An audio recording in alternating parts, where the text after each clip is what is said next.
दुनिया में पहली चटनी किसके लिए बनाई गई? तफसीलात जानते हैं इस वीडियो में। चटनी का ताल्लुक हमारे यहाँ बास खानों के साथ लाजिम व मलजूम है। एशियाई ममालिक खास तौर पर पाकिस्तान में चटनी का ज्यादा इस्तेमाल किया जाता है। लेकिन क्या आपको मालूम है कि दुनिया में पहली चटनी किसके लिए बनाई गई थी और किस अज्जा से बनाई गई थी?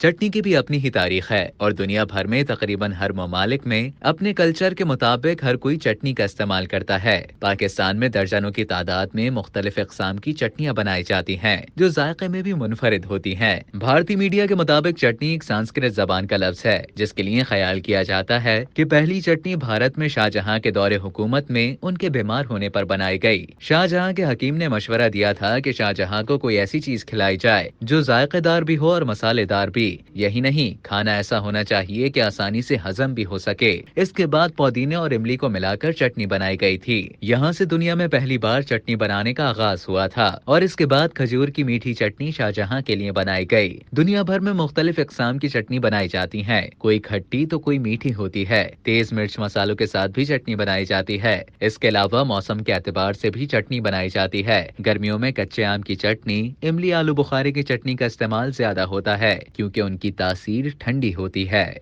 अब तक के लिए इतना ही। मजीद इसी तरह की मालूमात हासिल करने के लिए डेली जंग के यूट्यूब चैनल को सब्सक्राइब करें और फेसबुक के पेज को लाइक करना ना भूलें।